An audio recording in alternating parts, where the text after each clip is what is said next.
풀어오셨죠? 네, 질문해봅시다.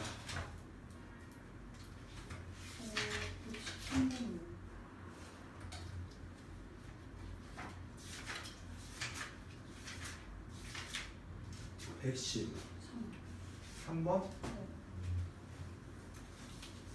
자, 함수가 지금 어떤 뭐로 주어졌습니까? 함수가 어떤 녀석의 수열의 극한으로 주어졌죠? 그러니까 이제부터는 이렇게 생각하면 돼. 좀 추가적으로 좀 생각을 해주면요. 함수가 예를 들어서 극한으로 이렇게 주어졌습니다. 그럼 극한을 풀어주시면 됩니다. 함수가요 시그마로 주어졌어요. 그럼 풀어주시면 됩니다. 함수가 이렇게 나중에 보면 미분으로 이렇게 주어졌습니다. 그럼 풀어주시면 돼요. 함수가 이렇게 적분으로 주어졌어요. 이거는 일단 얘네들을 먼저 다 풀어주라는 얘기야. 근데 그때 중요한 게 얘가 x라는 녀석의 독립변수를 갖고 있으니까, 다시 한번 얘기하면 얘는 x 값에 의해서 이 함수 값이 결정이 되는 거니까 얘네들이 풀었을 때 다 뭐가 돼야 돼? x에 관한 식으로 주어져야 된다는 얘기입니다. 이해하셨나요? 자, 일단은 이 원리를 머릿속에 좀 인지를 해두셔야 됩니다. 함수가 극한이든 시그마든 미분이든 적분으로 주어지면 일단은 풀어주셔야 됩니다. 먼저 저런 녀석의 원리에 따라서. 그러면 얘도 마찬가지로 fx가 지금 쌤 113번이죠. fx가 지금 뭐로 주어졌냐면 극한으로 주어졌어요. 리미트 n을 갖다가 무한대로 보냈을 때 지금 1 플러스 x제곱 x의 2n승분의 1 마이너스 x의 2n 플러스 1승으로 주었다는 얘기죠. 그럼 우리가 일단은 얘를 갖다 먼저 뭐 하라고? 풀어주시라고요. 근데 이걸 풀 때 분명히 얘가 n에 관한 지수식 지금 어떤 공비에 따라서 구하는 방법이 다르니까 공비는 n 밑에 있는 x제곱이 되겠죠.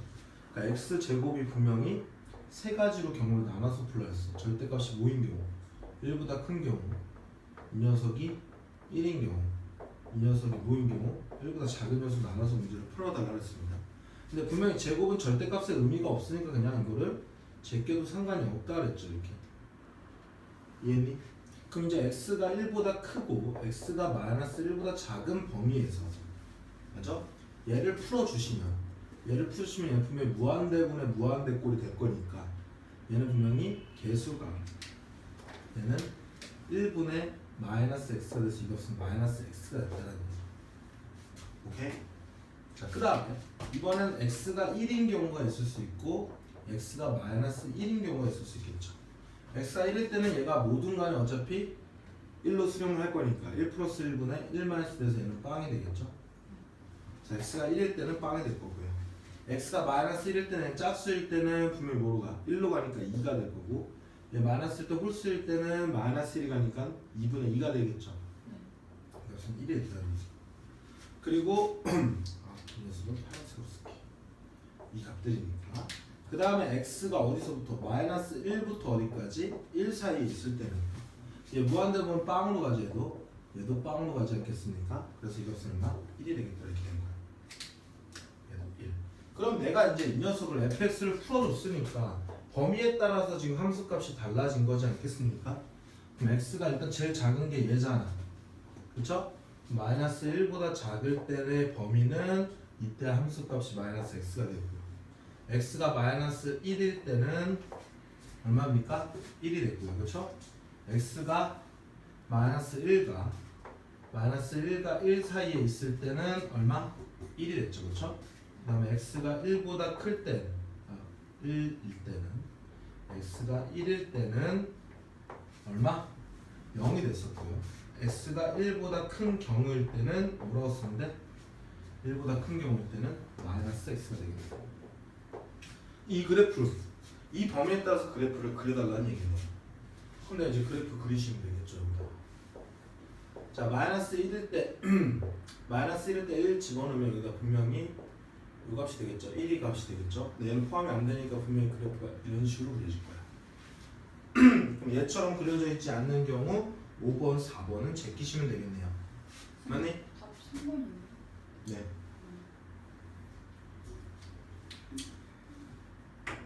어디서 틀렸어? 너 몇 번을 했는데? 2번. 그럼 뭐 틀렸다는 얘기야? 2가 틀렸다는 얘기?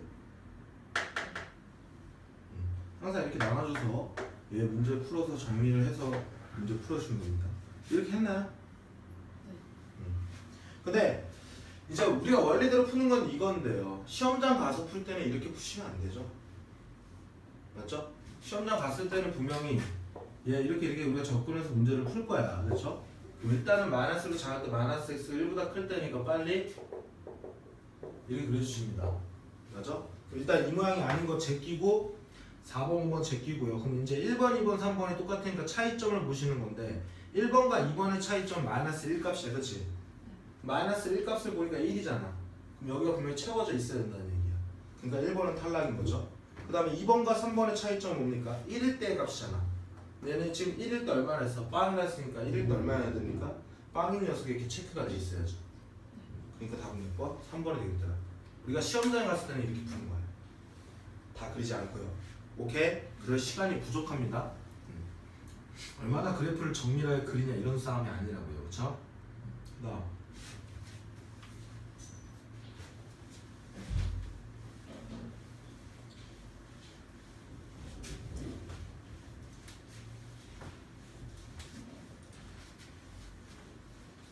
몇 번? 114번. 114번? 네.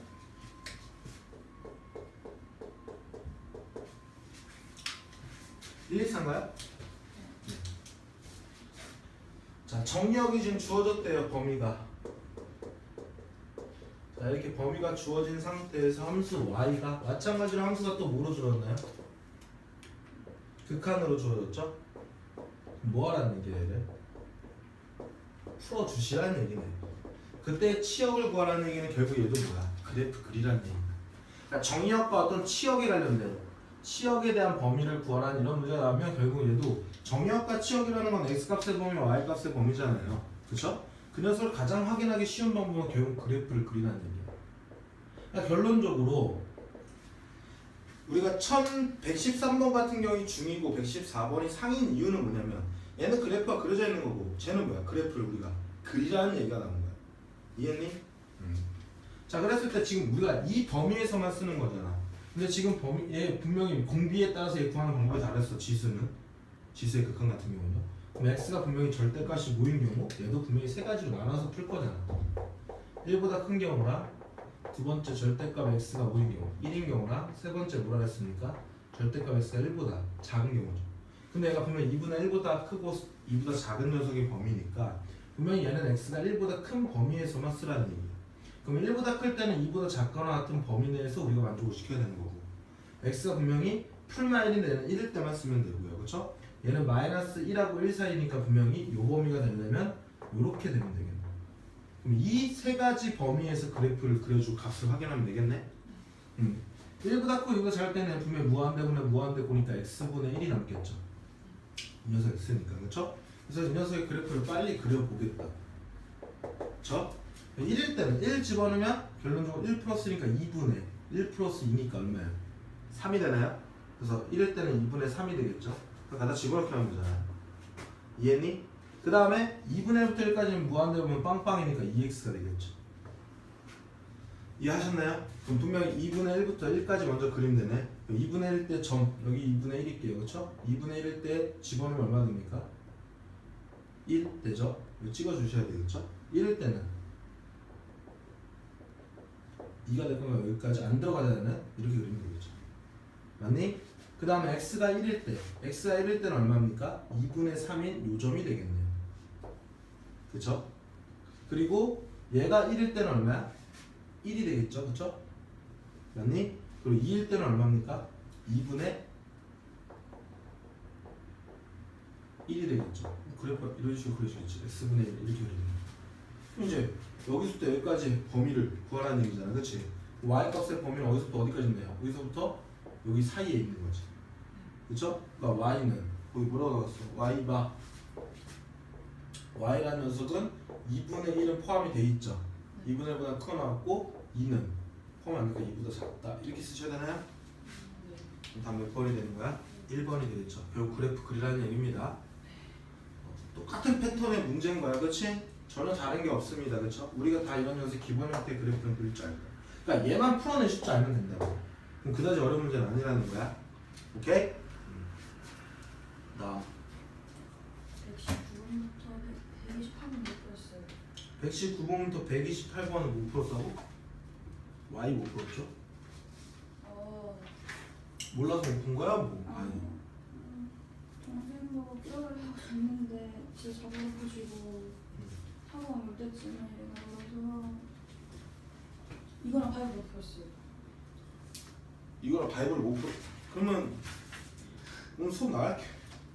이거 너 이거 수요일이니까 이거 다 끝내야 너 이제 다음 주에 우리가 시험을 볼 텐데.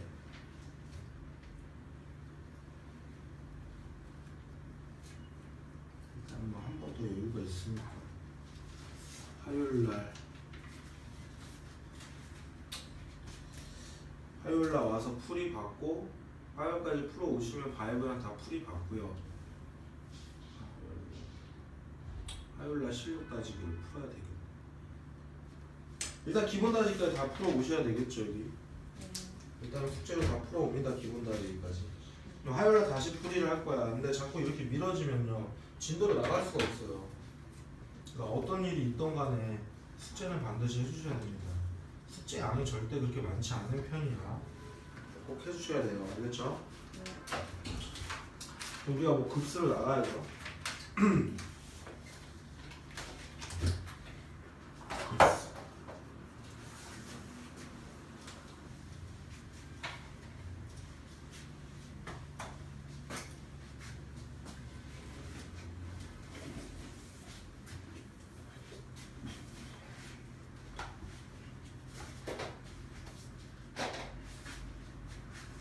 자, 여기 급수 파트는 이제 이런 걸 풀라는 얘기죠, 결론적으로. 자, 급수라는 거는 옛날에 개정되기 전까지는 우리가 무한급수라고 배웠었어. 급수라는 건 이런 얘기야. 표현이요. 급수에 대한 표현이 결국은 수열의 합, 즉 리미트 n을 무한대로 보냈을 때 얘가 수열의 합이잖아, 그렇지? SN을 갖다가 n을 갖다가 극한 치워준 게 급수입니다. 그러니까 결론적으로 얘는 이 녀석을 풀 때 얘랑 똑같이 이 급수란 표현을 갖다가 이렇게 쓰는 경우가 있는데 이때 SN을 갖다가 우리가 부분합이라고 얘기를 해요. 용어 자체를. 뭐 그렇게 중요하진 않은데 이걸 그냥 부분합이라고 얘기를 합니다. 뭐 그렇게 중요하진 않아요. 어쨌든 이렇게 주어진 녀석의 표현을 갖다가 우리가 극한을 씌워주면 된다는 얘기야. 결국은 얘도 극한 처리하는 그 방법은 요 앞에서 배웠던 등비 수열의 극한이든 등차 수열의 극한이든 어떤 여러 가지 수열의 극한이든 어쨌든 무한대문의 무한대꼴을 해결하는 방법은 똑같다는 얘기죠. 이해하십니까? 그러니까 얘도 결론적으로 이 녀석은 분명히 이렇게 쓴 거랑 똑같잖아. 시그마 n을 무한대로 보냈을 때, 그쵸? 시그마 k는 1부터 n까지 ak나 이렇게 쓴 거랑 똑같잖아요. 맞아? 그럼 결국은 얘는 뭐 하는 거야? 이걸 구하는 거야, 이거. 수열의 합 파트가 된다는 얘기죠. 여기는 뭐라고? 수열의 합 파트가 된다는 얘기야. 그럼 이 수열의 합을 구해서 n을 무한대로 씌웠을 때 수렴하면 수렴하는 값을 구하시면 되고요. 발산하면 발산한 값을 구하면 된다는 얘기야. 이해했니? 근데 이 표현이요, 문제 자체에서는 제일 많이 나오는 표현은 이런 표현이야. 다 같은 표현인데 시그마 n을 1부터 무한대까지 뭐 an을 구하라 이런 문제가 제일 많이 나와요. 요 표현이 문제에서는 제일 많이 나와. 왜? 간단하잖아. 쓰기가 제일 간단하죠, 그렇죠? 그러니까 얘도 마찬가지로 뭐야? 급수라는 표현과 똑같은 표현이야. 이 표현, 이 표현, 이 표현 다 같은 표현이야. 오케이? 그래서 급수에 대한 내용을 설명한 거고 우리는 결론적으로 수열의 합을 구해야 되겠다 생각을 한 거죠. 그러면 일단 이 급수를 풀어내는 과정은 무조건 분명히 얘가 주어졌다는 얘기죠. 시그마 n은 1부터 어디까지? 무한대까지 an을 구하는 형태의 문제가 나온다는 얘기야. 그럼 빨리 얘는 제가 좀 거칠게 표현할게요. 싸가지가 없는 표현입니다. 우리는 반드시 얘를 갖다가 표현을 갖다가 이렇게 바꿔주는 거죠. 리미트 n을 무한대로 보냈을 때 시그마 k는 1부터 n까지의 ak로 바꿔서 문제를 푸시는 거예요. 첫 번째야. 오케이? 그런 다음에 우리는 분명 얘 구하는 녀석에 따라서 방법이 달라진다 그랬죠? 얘가 뭐냐에 따라서 달라진다 그랬어, 그쵸? 일반항을 구하시는 거잖아. 수열의 합 구하는 과정은 알고 있지?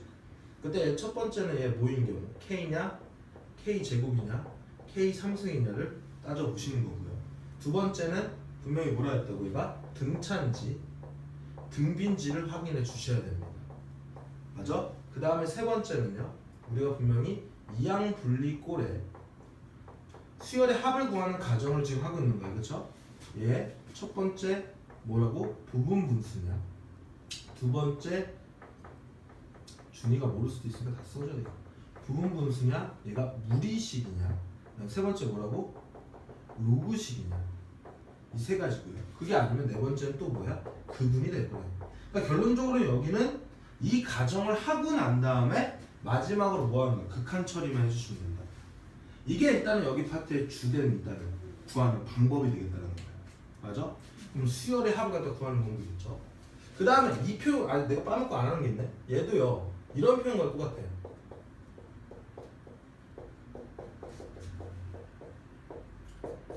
이런 식으로 표현합니다.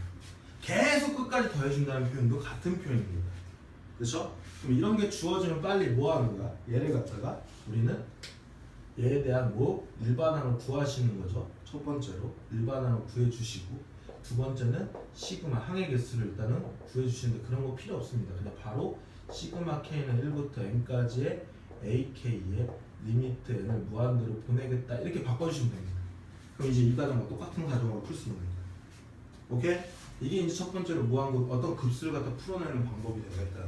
적어주세요. 여전히 얘도 수열의 한 문제라는 거야.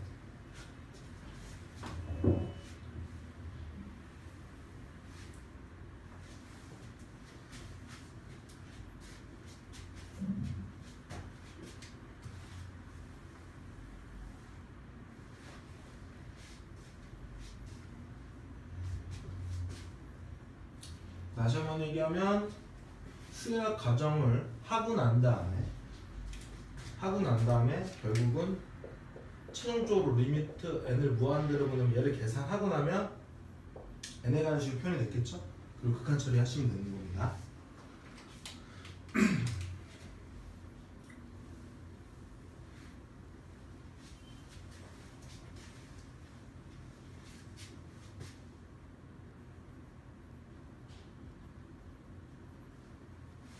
쓰면서 잠깐 들으면 그리고 모든 수열의 과정을 이렇게 푸는 건데 등비급수만 따로 푸는 거예요. 그래서 우리가 다시 한번 얘기하면 수열의 극한에서도 어떤 수열의 극한이 있고 등비수열의 극한 따로 했었죠. 그렇죠? 얘도 마찬가지로 일반적인 급수가 있고 등비급수 따로 합니다. 크게 두 가지로 나눠주면 되는 거야. 그러니까 약간 다르다면 여러 가지 수열의 합에서 약간 다르다면 원래 이 과정을 다 하잖아요. 그렇죠? 근데 얘는 등비라는 걸 인지했으면 구하는 방법을 따르게 하셔야 된다고요.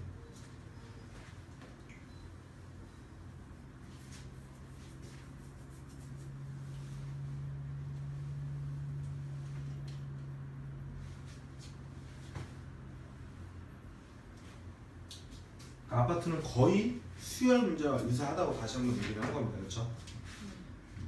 그러고 나서 이제는 두 번째가 이제 바로 급수의 수렴과 발산을 갖다 우리가 해석을 하는 건데, 자 기본적으로 급수의 수렴과 발산 부분은 이런 내용과 똑같아. 우리가 SN이라는 녀석을 통해서 1항부터 n까지 해서 1항부터 n-1항까지 합이 AN이다라는 녀석을 알고 있죠. 이게 뭡니까? 수열의 합과 일반항 사이 어떤 관계식이 있잖아. 그럼 당연히 수열의 합과 일반항 사이의 관계식이 존재하므로 급수와 수열의 극한 사이의 어떤 관계도 분명히 존재를 할 거라는 얘기. 그래서 일단 이 녀석을 이해하기 위해서는 첫 번째 내용으로 리미트 n을 무한대로 보냈을 때 예를 들어서 SN이 알파로 수렴을 한다는 녀석의 필요 충분 조건을 알고 계셔야 됩니다. 다시 한번 얘기하면 얘가 수렴이 된다는 필요 충분 조건은요, 리미트 n을 무한대로 보냈을 때 SN과 리미트 n을 무한대로 보냈을 때 SN-1과 리미트 n을 무한대로 보냈을 때 SN 플러스 1 이 값이 다 알파로 수렴을 하겠죠. 그렇죠? 이거 알고 있죠? 우리 이거 보통 어디서 많이 썼다고 했다고? 점화식에서의 극한값에서 이 값을 활용한다고 했어. 그러고 나면 자 두 번째 내용으로 이제 우리가 이 내용을 우리가 적용을 시킨다고 했어요. 잘 보세요. 리미트 n을 무한대로 봤을 때 어떤 급수야. 얘나 제발 부탁인데 얘나 다 같은 표현을 인지를 해두셔야 됩니다. 자, 얘가 만약에 어떤 값으로 수렴을 했다라고 할게요. 그럼 분명히 이 녀석은 뭐냐면 결과부터 얘기하면 얘가 수렴하면 리미트 n을 무한대로 보냈을 때 an은요 0으로 수렴을 하더라라는 게 얘에 대한 원리야. 그러니까 어떤 급수가 수렴하면 수열의 극한은 뭐로 간다고? 빵이라는 값으로 수렴을 한다고요. 자, 이제 이 원리를 이제 설명을 해줄게요. 그 원리가 왜 그러냐면 분명히 얘가 수렴한다 그랬을 때 우리가 이 SN과 일반항 사이의 관계식을 이끌어낼 수 있겠죠. 그럼 얘가 만약에 수렴을 한다 그러면 리미트 n을 무한대로 보냈을 때 1항부터 n항까지 해서 1항부터 n-1항까지 이렇게 있을 거 아니야, 그렇죠? 그럼 이 값은 분명히 우리가 수렴하는 값에 대해서 우리가 차를 나타낼 수가 있잖아, 그렇지? 그럼 결국은 얘는 리미트 n을 무한대로 보냈을 때 이 값이 an이잖아요, 그렇죠? 근데 얘도 알파가 간다 그랬지, 얘가 수렴을 하면요. 그럼 얘는 분명히 알파 빼기 알파가 될 거니까 이것이 뭐라고? 알파 빼기 알파가 될 거니까 뭐가 되더라? 빵이 돼서 이 녀석이 이걸 결과를 이끌어낼 수 있었던 거야. 이해했어? 그래서 이 내용을 알고 있어야 얘를 해석할 수 있는 겁니다. 그러니까 그냥 흐름대로 가면 안 돼. 분명히 얘기하는데 얘를 갖다 n을 무한대로 보냈을 때 얘가 수렴을 한다는 얘기는 급수가 수렴하면 분명히 수열의 극한은 빵으로 수렴한다는 녀석이 성립이 된다고요.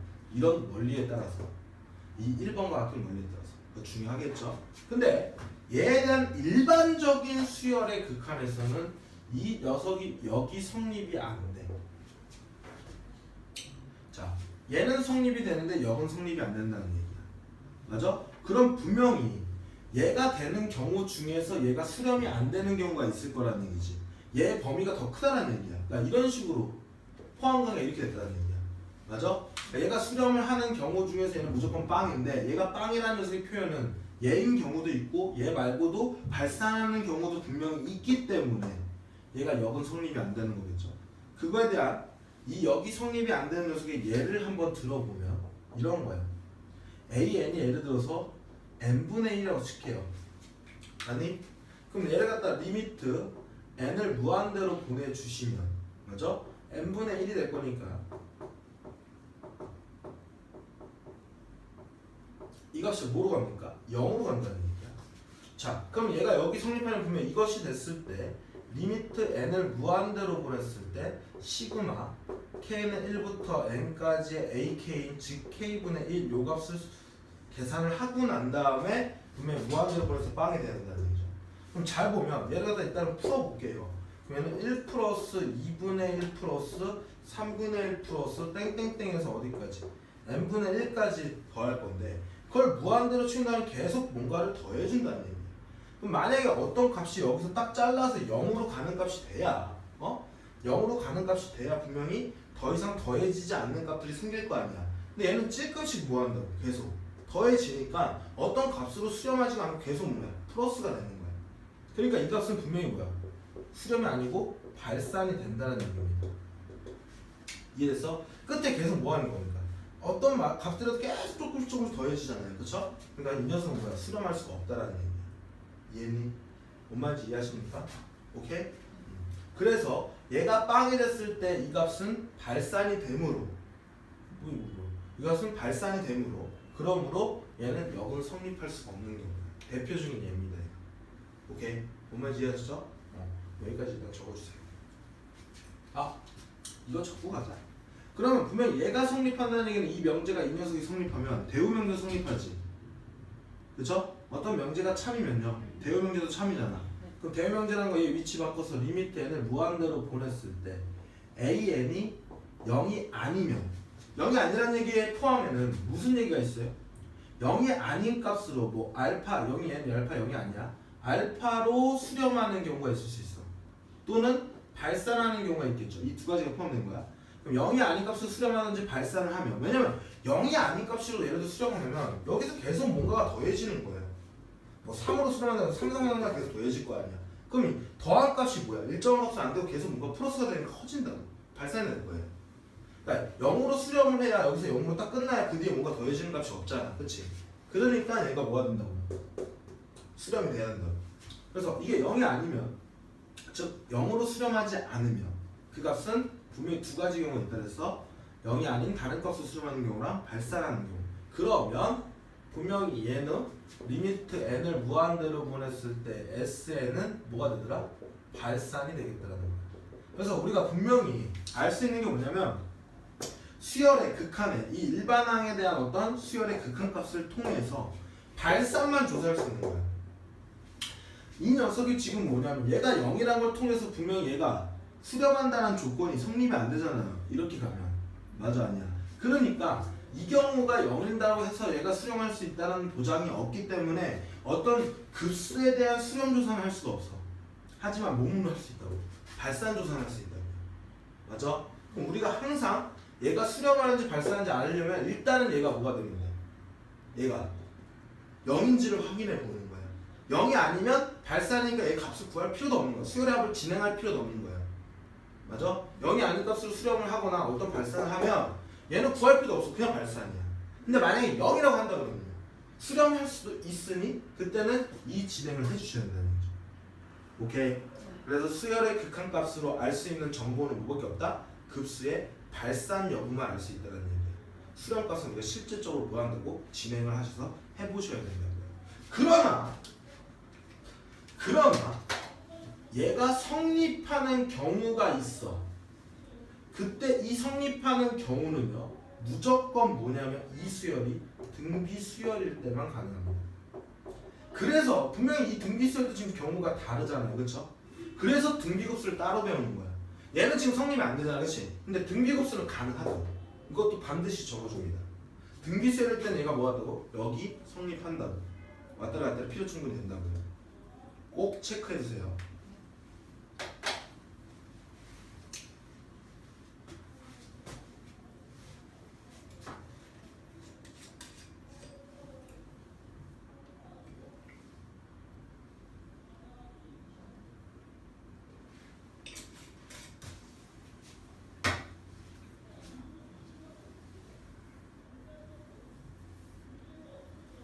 오늘은 등비급수까지 설명을 하고 등비급수의 활용은 무조건 단골되는 문제야. 그걸 푸는 방법을 알려줄 겁니다. 오늘 등비급수까지 할 거야.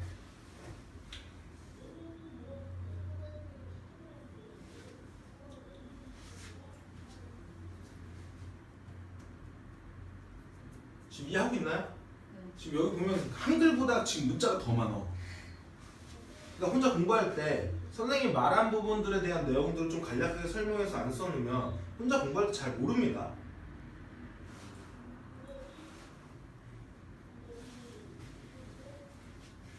그래서 다시 공부를 할 때 유튜브 들어가서 이렇게 이런 거 써져 있잖아요. 이런 거 다시 한번 좀 확인해 보면 돼요.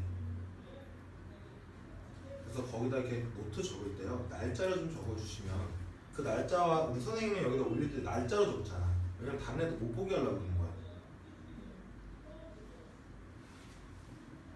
얍삽한 새끼들이 그만두고 거기서 또 보는 애들이 있어요. 그 제보를 받았습니다.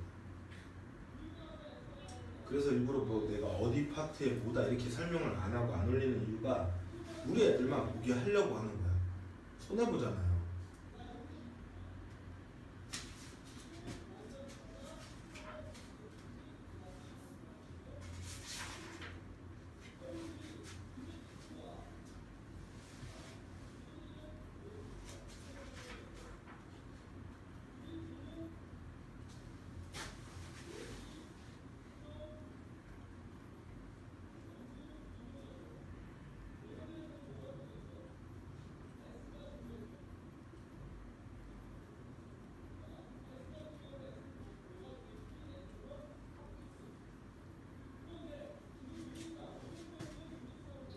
됐어요?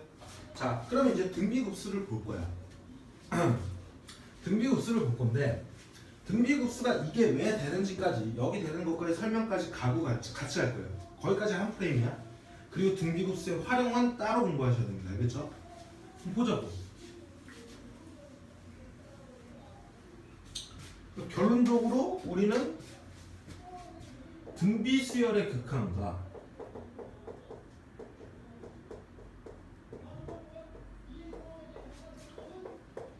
등비급수를 살펴보시면 돼요. 오케이? 자, 일단 등비수열의 극한 같은 경우는 우리가 리미트 얘 같은 경우는 무한대로 보냈을 때 AN을 구하는 형태고요. 얘는 자 이걸 구하는 형태잖아. 맞나요? 그랬을 때 얘는 일단은 요 녀석은 리미트 n을 무한대로 보냈을 때 a1의 아래 n-1승이어서 얘에 대한 수렴 조건이 있었죠. 그때 초항이 일단 뭐면 빵이면 이 녀석의 극한값 리미트 n을 무한대로 보냈을 때 a는 뭐가 되나요? 0이 되죠. 그 다음에 공비가 -1하고 1 사이라고 일단 하고 r이 1일 때 따로 할게요. -1하고 1 사이일 때도 리미트 n을 무한대로 보냈을 때 AN은 뭐가 되나요? 0이 되잖아요. 맞나요? 그 다음에 리미트 n을 무한대로 보냈을 때 이번에 r이 1이면 그다음 1이 되면 AN은 뭐야? 초항으로 수렴을 하겠죠. 우리가 이렇게 배웠다고 등비수열까? 그 다음에 등비급수 같은 경우는요. 등비급수 같은 경우는 얘를 갖다 내가 일단 식을 써보면 분명히 이 경우도 두 가지로 나눠집니다. 공비가 뭐인 경우랑 1인 경우랑 1이 아닌 경우는 만약에 공비가 얘가 1인 경우와 얘가 1이 아닌 경우로 나눠지니까 공비가 1일 때는요 리미트 n을 무한대로 보냈을 때 분명히 얘 값이 공비가 1일 때 이거 합 얼마야? A1, A1, A1, A1, A1 이렇게 더하는 거니까 그걸 n번 더하는 거야. 아니 무한대 말고 이거 수열의 합.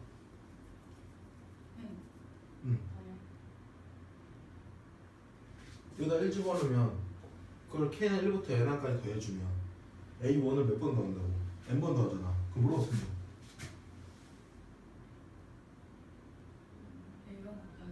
n이면 이거 되겠잖아. 그러니까 무한대니까 얘는 뭐야? 발산이 될 거 아닙니까? 오케이? 그러니까 1일 때는 등비수열의 합이 이렇게 표현된다고. 그러니까 발산이 된다고. 얘는 1일 때는 뭐 하는데? 수렴하는데 얘는 발산이 된다는 얘기야. 오케이? 그래서 원래는 등비수열의 수렴 조건은 얘였잖아. 그래서 얘가 뭐라고 얘가 등비수열의 뭐라고? 등비수열의 극한의 수렴 조건이었다고. 뭐 기억해 두라는 얘기야? 주권이 뭡니까? 네, 조건이잖아요. 그렇죠? 그랬을 때 얘만 0으로 가고 있고 얘는 A1으로 가고 있다는 거 좀 구분을 해줘야 돼. 그래서 원래는 얘랑 같이 썼는데 따로 써준 이유가 있어. 얘랑 비교를 하려고 하는 거야. 그 다음에 R이 1이 아닐 때는 우리가 분명히 이걸 어떻게 씁니까? 리미트 n을 무한대로 보냈을 때 1-r 분의 그쵸? 1-r의 항의 개수에다가 초항 A1이 되겠죠. 맞죠? 그때 딱 보니까 분명히 얘가 R이 만약에 1보다 큰다 그러면 만약에 R이 1보다 크다거나 또 R이 -1보다 작으면요. 맞죠? 이 값은 분명히 1보다 크니까 무한대로 발산되잖아. 그러니까 결국 얘가 수렴을 하려면 얘가 아니라 뭐가 -1하고 1 사이에 있어야 얘가 빵으로 가겠지. 그러면서 이 값이 얼마 됩니까? 나머지는 극한값에 영향을 끼치지 않습니다. 맞아? n만 변수인 거야. 그래서 얘가 지워지면서 1-공비분의 초항이 되겠더라고. 그래서 얘는 결국 얘가 수렴 조건이 됐다는 얘기야. 이거 말고 나머지는 다 발산이야.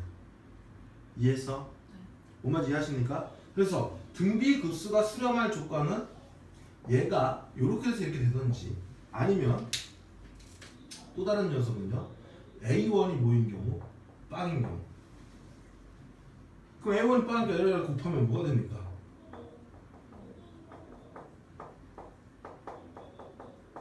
이 빵이니까 어차피 빵으로 갈 거 아니야, 그렇죠? 그래서 이 값은 0이 된다. 이게 오늘 수렴 조건인데 야 초항이 빵인 게 나오겠어. 등비수열이 초항이 빵인데 R을 계속 곱해요. 빵빵빵빵빵 아니야? 그러니까 당연히 빵이죠. 빵빵을 계속 더하는 게. 그러니까 이건 의미가 사실 별로 없어. 하지만 얘도 수렴 조건은 얘가 1번이고 얘가 2번이 됐다는 거야. 초항이 빵이든지 아니면 공비가 -1하고 1 사이에 있든지가 될 거라고. 이해했니? 그럼 이제 잘 봐봐. 얘에 대한 수렴 조건이 일단 얘는 똑같아. 얘만 다르죠. 그죠? 그러니까 등비수열은 R이 1일 때도 초항으로 수렴하니까 얘는 괜찮다는 얘기야. 이해했니? 근데 얘는 R이 1일 때는 분명히 발산한다 그랬잖아. 그치? 그러니까 얘에 대한 수렴 조건은 분명히 이렇게 된다는 거야. 1이 빠졌다는 얘기야. 맞죠? 그거 일단 첫 번째 주의해 주시고요. 얘는 뭐라고? 수렴 조건이 -1부터 어디까지? 나머지 똑같은데 얘는 1이 들어간다고요. 근데 얘는 R이 뭐라고? 1 사이에 있다는 거 첫 번째로 비교를 하시라고. 오케이? 그 다음에 이제 두 번째로는 이 녀석이 성립하는 걸 기억하라는 거예요. 보통 A가 원래 빵이면 이 역 성립 안 하잖아. 근데 얘 빵이 되는 경우를 생각해봐. 빵이 되는 경우 얘죠. 빵이 되는 거 얘지. 그럼 이 경우가 둘 다 빵이 되는 경우잖아. 그럼 이거이면 얘 조건이 이거일 때 얘도 이 조건이 될 때 뭐가 되고 있어요? 수렴을 하고 있네요. 그러니까 얘도 뭐라고? 이 녀석이 성립이 된다는 얘기야. 얘는. 다시 이해됩니까? 초항이 빵이고 R이 마이너스 1과 1 할 때 얘가 빵으로 수렴을 하지. 그럼 A, N이 빵으로 수렴을 한다는 얘기는 이 조건을 갖고 있다는 얘기야. 근데 이 조건은 분명히 등비급수의 수렴 조건이 됐네. 그래서 결론적으로는 우리 등비급수에는 이 녀석이 초항과 공비로 이루어져 있잖아. 맞아? 그럼 초항과 공비로 이루어졌을 때 이 초항과 공비를 통해서, 즉 일반의 어떤 값을 통해서 수렴 조건을 우리가 확인할 수가 있지. 그러다 보니까 등비수열은 얘가 빵이었을 때 우리가 수열의 합에 대한 수렴 조건을 파악할 수가 있는 거예요. 수열의 극한을 통해서. 다시 한번 얘기하면 우리가 분명히 수열의 극한을 통해서 얘에 대한 수렴 조건을 파악할 수 없다고 했어요. 일반적인 수열에서는. 근데 얘가 빵이 되는, 이 값이 빵이 되는 녀석의 수렴 조건이 등비급수의 수렴 조건과 뭐 하다 보니까 같다 보니까 얘를 통해서 우리는 등비급수의 수렴 여부를 조사할 수 있다는 얘기예요. 그래서 유일하게 등비급수만이 어떤 녀석의 수렴 조사를 확인할 수 있다는 얘기죠. 그러니까 여기 성립이 가능하다는 얘기. 지금 상태를 봤잖아요. 이해돼? R이 1일 때는 발산을 하고 있네요. 그렇죠? 그러니까 A고 0이 아닌 값으로 수렴을 하고 있으니까 뭐 하는 거야? 발산이 되는 거야. 얘도 성립이 된다는 거지. 그래서 만약에 이 역이 성립을 한다 그러면 얘는 무슨 수열이라고요? 등비수열이다 라는 거야. 일반은. 이해했어? 그리고 우리는 이제부터 등비급수를 어떻게 계산한다고? 1-공비분의 초항이 되겠다는 거야. 이해됐어? 그러니까 얘는 이 수열의 합을 계산할 필요가 없는 거야. 값이 얘잖아. 공식이잖아요. 그러니까 공비를 딱 봤는데 마이너스 1과 1 사이에 있어? 그때 어떤 급수를 구하래요. 등비급수죠? 그럼 1-공비분의 초항 이렇게 구하시면 된다는 얘기예요. 그쵸? 이 경우는 잘 나온다 안 나온다? 안 나온다. 그냥 이렇게 되는 케이스만 알고 있으면 적어주세요. 그래서 내가 일반적인 급수는 분명히 어떻게 계산하는 거야? 승희야? 수열의 합을 구한 다음에 극한 처리를 해야 되죠. 그럼 얘도 원래 그렇게 해야 되는 건데 얘는 그냥 이 값이 된다는 걸 지금 보여줬잖아. 그러니까 굳이 얘를 또 하지 마. 그러니까 마이너스 1과 1 사이 때는 그냥 1-공비분의 초항이 있다는 얘기. 그럼 어떤 등비급수를 구하려면 내가 뭐랑 뭐만 구하면 되는 거야? 공비랑 초항만 구하면 되겠다는 거야. 그래서 공비가 마이너스 1과 1 사이에 있다는 걸 확인했으면 얘는 1-4분의 초항이다 이렇게 바로 쓰시면 된다는 거야. 그러니까 종류가 다른 거야. 그쵸? 이해됐을까? 왜냐면 맨 처음에 아이들이 조금 어려워해 이런 표현들을. 문제 풀어봐야 할 것 같아요. 일단 이 내용은 이해했죠?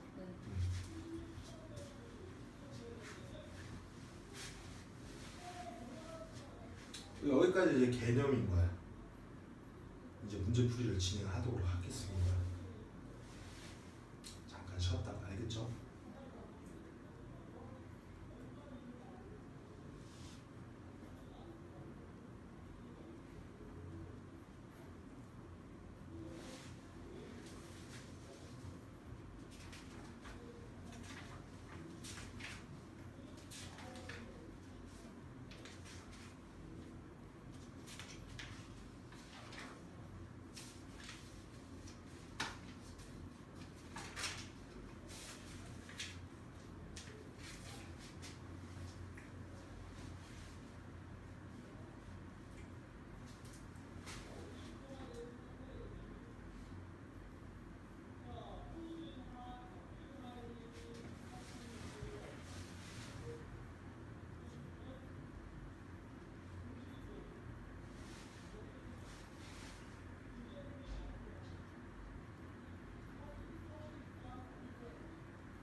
됐나요? 자, 그러면 이제 이걸 좀 정리를 해볼게요. 좀 간단한 것의 집합의 포함 관계를 통해서 좀 정리를 해볼게요. 이제까지는 이제 좀 원리들을 설명하면서 한 거잖아. 우리가 좀 한눈에 좀 볼 수 있게끔 만들어 놓으면 좀 좋을 것 같습니다. 그렇죠?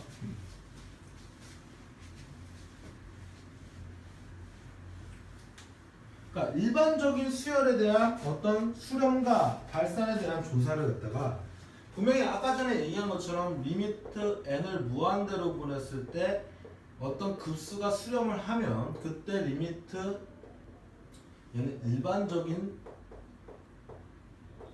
수열에 관련된 수렴과 발산 조사야.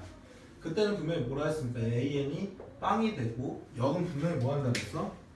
성립이 안 된다 그랬죠? 그쵸? 그 녀석이 그걸 갖다 우리가 집합으로 표현하면 분명히 얘가 포함되는 얘가 더 커서 그런 거야. 예. 그럼 이렇게 리미트 n을 무한대로 잡았을 때 AN이 빵이 되는 경우는요. 그쵸? 뭐가 있을 수 있다고요? 이렇게 리미트 n을 무한대로 보냈을 때 Sn 이 값이 수렴하는 경우와 수렴하지 않는 경우를 다 포함하고 있는 거야. 그렇죠? 그러면 얘는 분명히 이 경우는 성립하잖아. 작은 녀석이 포함관계 이렇게 되니까. 하지만 이 경우는 일반적으로 성립할 수가 없다라는 얘기야. 일반적인 수열에서는. 맞니? 하지만 얘가 성립하는 경우에 대해서는 분명히 어떤 녀석일 때는 등비 수열인 경우에는 맞죠? 리미트 n을 무한대로 보냈을 때 an 값이 빵이 되는 경우가요. 분명히 초항이 빵이면서 공비가 마이너스 1과 1 사이에 있을 때만 빵이 되잖아요. 그럼 그때 이 경우는요.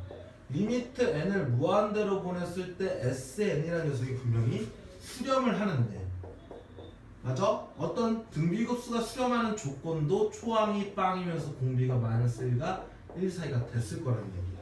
그러므로 여기 성립하니까 얘는 둘이 같은 말이 돼버리겠다는 거죠. 그럼 얘는 등비수열에서의 어떤 수렴과 발산 조사 같은 경우는요.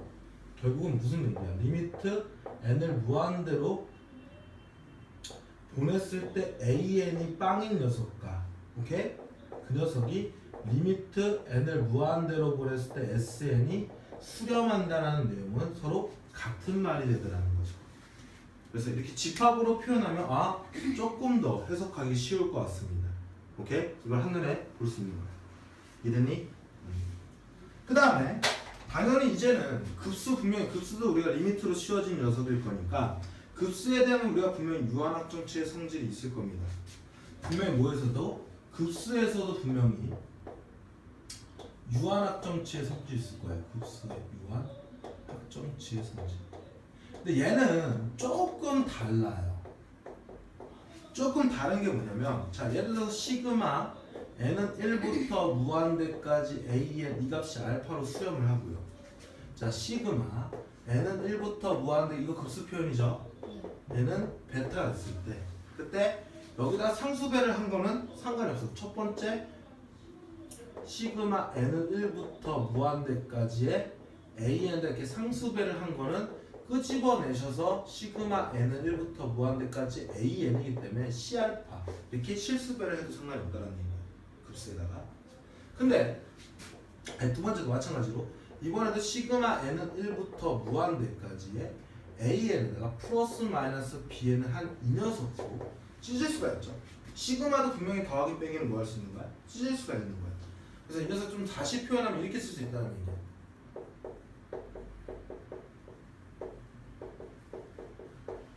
자, 분명히 이렇게 쓸 수 있는 거지. 그럼 이 녀석은 분명히 리미트 n을 무한대로 보냈을 때 시그마는 캔 1부터 n까지 ak에다가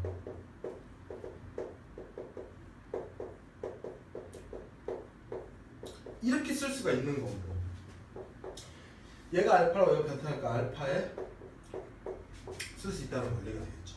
그러니까 한마디로 급수가 어떤 값으로 수렴을 했다라는 거야. 그러면 분명히 실수배하거나 더하기 빼기 한 것도 수렴을 하겠다는 유한학점치 성질이라고요. 하지만 세 번째로 분명히 시그마 n은 1부터 어디까지 무한대까지의 an 곱하기 bn은 얘는 알파 베타라고 쓰면 큰일 나는 거죠. 왜 그럴까요? 나누기도 마찬가지겠지 그러면? 이유가 왜 그럴까요? 야 얘는 분명히 시그마는 곱하기를 찢을 수 있다 그랬어 없다 그랬어? 없다 그랬습니다. 그러니까 얘를 다시 쓰면 리미트 n을 무한대로 보냈을 때 시그마 k는 1부터 n까지의 ak 곱하기 bk인데 이 녀석이 분명히 이렇게 찢어질 수가 없잖아. k는 1부터 n까지의 ak 곱하기 시그마 k는 1부터 n까지의 b 이렇게 찢을 수가 없는데 어떻게 찢으냐는 거야. 절대로 이런 오류를 범하시면 안 됩니다. 그러니까 급수에서는 나눗셈과 곱셈은 뭐야? 안 된다는 얘기야. 그러니까 무조건 뭐만 된다고? 합만 된다고요. 그러면 합에 대한 역가정은 분명히 우리가 수열의 그래서 배웠지. 어떤 합이나 차가 수렴을 하면 둘 다 수렴하는 경우 둘 다 뭐해서 수렴하지 않아서 발산해서 수렴하는 경우 두 가지 있다는 건 여전히 성립이 되네요. 하지만 곱은 허용 대상이 안 되겠더라. 그래서 얘는 빼고 계산하시면 돼요. 오케이? 좋아요. 정리하십니다. 이러면 진짜 개념이 끝나는 거야.